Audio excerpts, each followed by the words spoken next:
Um, yeah, so let me start by answering Sybil's last question about do we need a regulatory agency? Yes, that's the longer answer is available for sale right over there. But I want to talk about that for a few minutes because one of the issues is that first I want to apologize because I'm going to shortchange so much that I want to talk about content moderation, consumer protection, inclusion, and public safety, and that's what a lot of the public interest in these regulatory values go to. I come at this with a background in telecommunications law and as a history major in college, like so many other lawyers before me. And one of the things that comes out if you look at the problems we're facing now is over the last 150 years of electronic media, we have come up with the same problems again and again and again. Fake news was a huge problem with the invention of the telegraph. Control over elections by withholding information, huge problem under the telegraph. I have an article from 1939 called The FCC and the Regulation of and Censorship of Radio, which talks about the awful horribleness of hate speech and fraud on radio, but should the government really be handling this? Doesn't that lead to censorship? We come to these things again and again because this isn't so much about technology, but about essential human nature and about the fact that human beings are communicating creatures. And that's why, particularly in the realm of communications technologies, what we are dealing with here is fundamental not just to the way we do business, not just to the way we talk to each other and relate to each other, not just to the way we either do come together as a society or break up into separate tribes, but this is what we humans do. We talk. And that's why this is both utterly central and why the same problems keep coming up again and again. So we can look, therefore, at what has historically worked and what has historically not worked. And when we've done this best, it's when we've done the following things, which is first, when we have emphasized traditional and enduring values that we have had as part of the idea of a democratic society. And I will say up front, yeah, and we failed on these an awful lot, but I'm frankly of the opinion that it's much better to have really good values and fail to achieve them all the time than to substitute this for ideas about economic efficiency and productivity and all of the rest of the things that have dominated policy for the last 25, 30 years.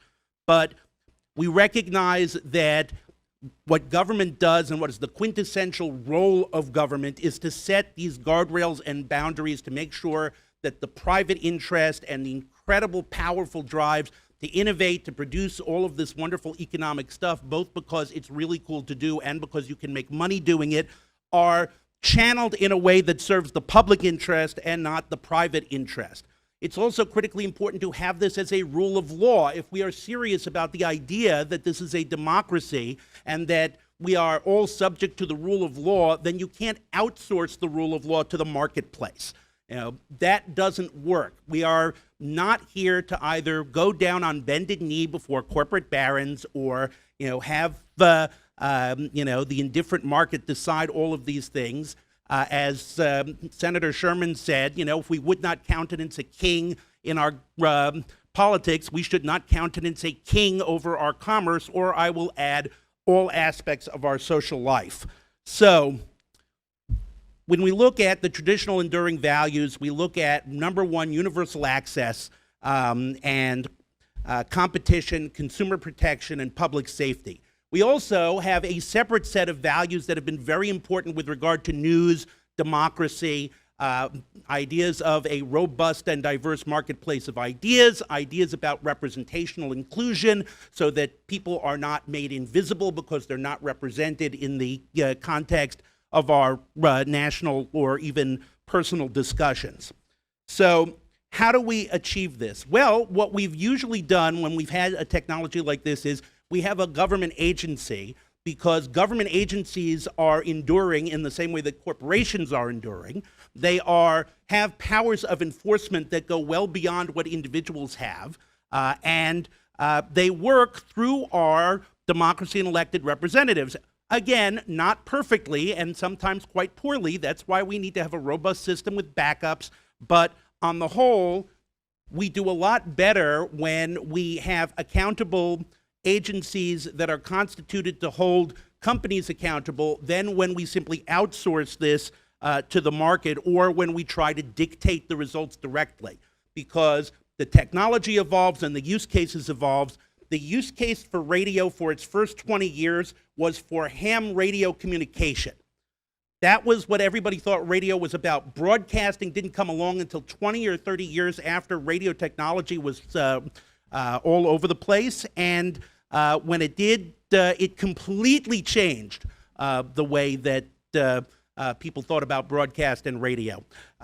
So how do we do this? I'm going to limit myself just to competition. Fortunately, a very smart guy named Tim Wu, who some of you may have heard of, has come up with a really great framework. And this is where I have to disagree. This is not antitrust.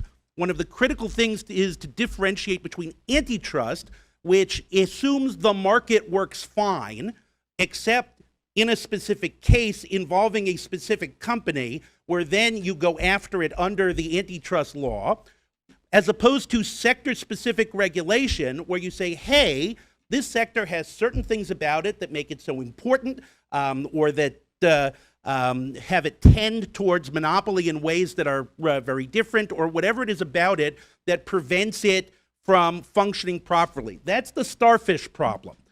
What happens when you tear off the arms of a starfish? Does that kill the starfish? No, the starfish grows back again. And in fact, some starfish have such amazing regenerative powers that you tear off the arm grows a whole new starfish. So to take just one example, let's pretend we were going to do what people have asked and say, let's undo WhatsApp, Facebook, and Instagram, and we'll separate those into 3 companies. Facebook would still have 2 billion subscribers.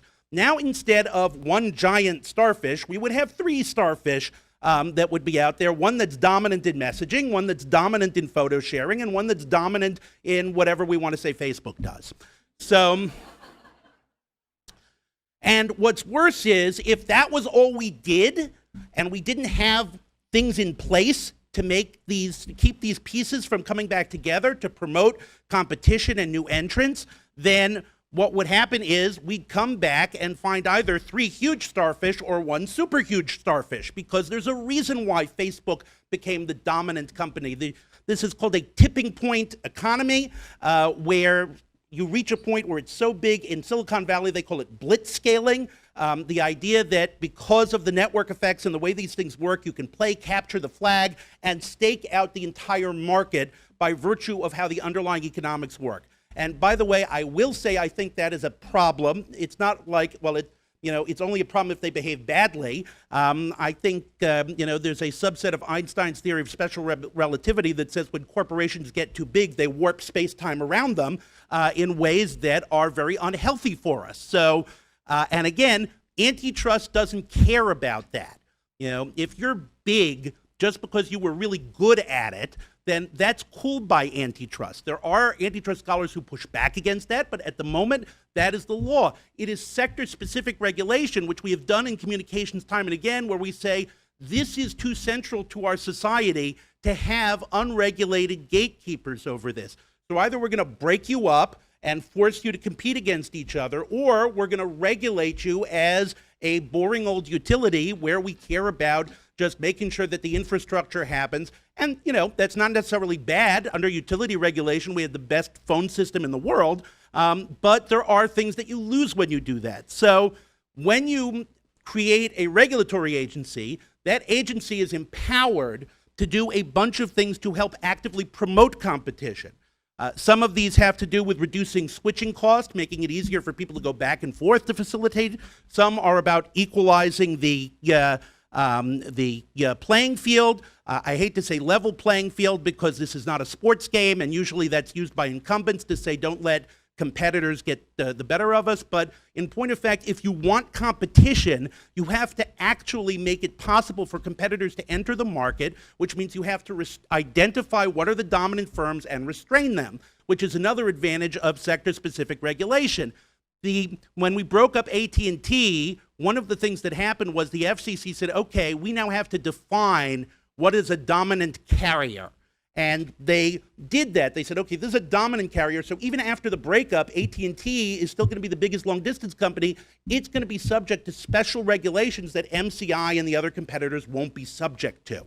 At the same time, pieces remained local monopolies, and those will continue to be regulated as public utilities.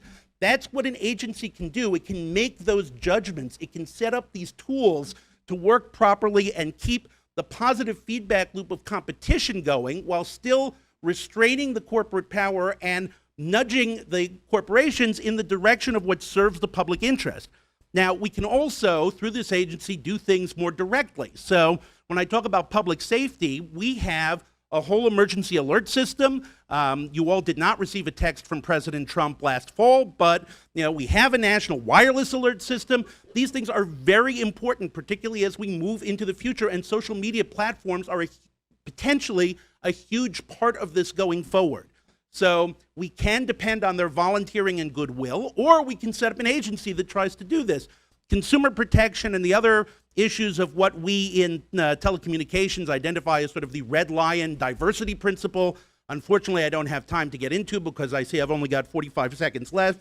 So I'm just going to try to wind this down by saying that we desperately need a comprehensive Digital Platform Act of the kind that we have now in the Communications Act and the Food and Drug Act, and other areas where we say this piece of the economy is special. It touches on fundamental human activities and therefore must have government oversight. Otherwise, we are abandoning our responsibility as a democratic society, and also where the natural economic situation will tend to push towards monopoly. So I hope that we are now in a situation where instead of asking whether we should regulate or whether we should use antitrust or sector-specific regulation, we recognize, yeah, we absolutely need to regulate this sector of the economy. Yes, it has to be in a manner that is based on our enduring fundamental values, and that is not to say, and therefore we don't need antitrust or we don't need other kinds of remedies, but without sector-specific regulation, all of those other remedies are not going to help us out for the long term.